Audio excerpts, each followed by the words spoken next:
believed that Quetzal has an estimated wingspan of about 40 feet, more than the length of a school bus. Imagine to be the one to discover that. Fun fact about Quetzalcoatlus, it's actually not a dinosaur, but rather a flying reptile. What did you think about that one? Here's a grouping of Dilophosaurus, including a baby. Notice the twin head crest. Scientists believe this is a feature of male Dilophosaurus. It reminds you a bit of the antlers on a modern deer. Males use these to battle for females and territory. Here's another clue. Groups of fossilized footprints tell us that Dilophosaurus may have lived in birds. Oh, we're deep into the jungle now.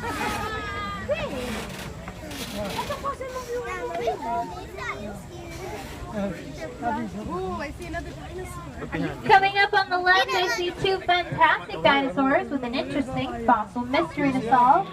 Who won the battle? Can anyone tell me the name of the dinosaur right in front? That's right, it is a Stegosaurus, weighing in at over 4.5 tons. That's about the size of 4 cars. Also, check out the Stegosaurus tail spike I have right here, called a Thagomizer. Now, the large carnivore in the back is an Allosaurus, and paleontologists discovered an Allosaurus with a puncture wound shaped just like a Stegosaurus Thagomizer, while the Stegosaurus neck plate and a wound from an Allosaurus snout. Deduction and a mint tray in line with other deputies. This evidence tells us that these two dinosaurs worked together and fought. Though we don't know who won, I'm ready for the Stegosaurus. How about you?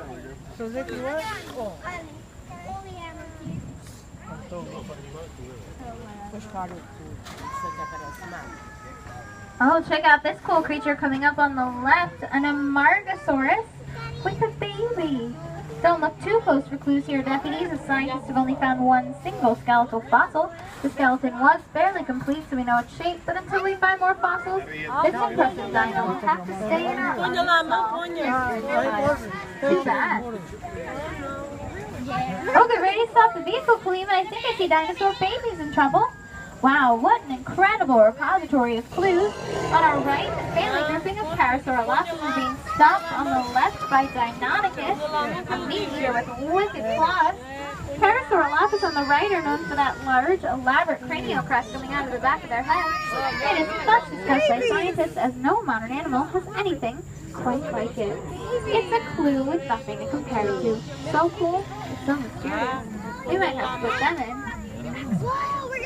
Now, Deinonychus on the left are actually an amazing fossil discovery. At first, dinosaurs were assumed to be sluggish and dumb. But Deinonychus fossils show close relationship to birds, providing the idea that birds are actually direct descendants of dinosaurs. This sparked the dinosaur renaissance, a new way of looking at dinosaurs, making them speedier, more colorful, a more complex animal that did not go extinct 65 million years ago, but live on today as birds, answering the age-old question of when everything started tasting like chicken. A famous pirate once said, "Dead men tell no tales." But extinct animals tell a lot of tales if you know what you're looking for. Watch out, the tunnel ahead. There are often physical barriers between us and the truth. Don't let that keep us from our investigation. Well, I guess it is. Just a little mist, folks, nothing to be worried about. We only have poisonous mist on Mondays. Look.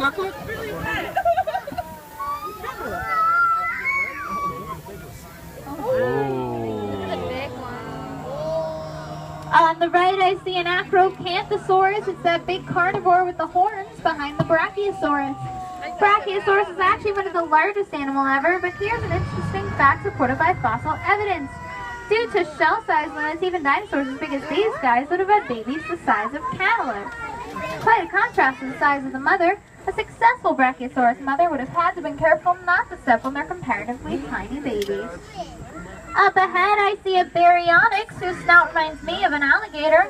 A fossilized Baryonyx was discovered with its supper still in its belly, a fossilized fish.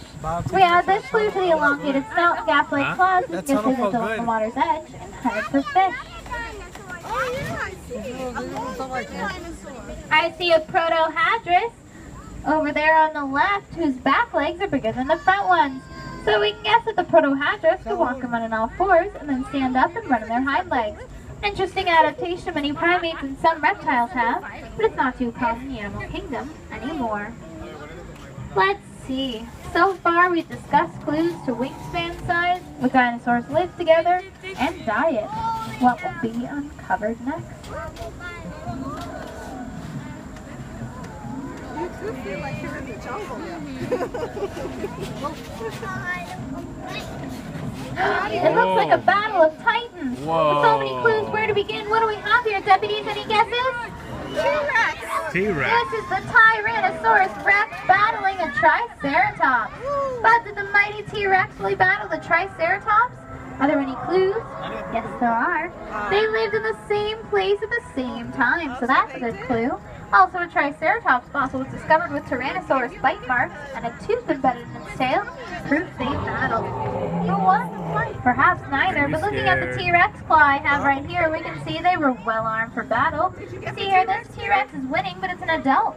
A mighty animal, 40 feet in length, 7 tons, and huge teeth. Thought it didn't start out life that way.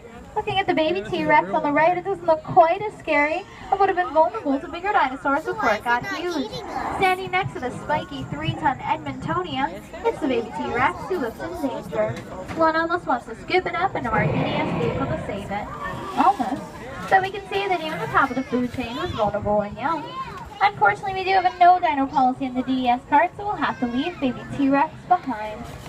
Looking at this truck, I'm guessing there are some paleontologists out looking for clues right now. I wish them well.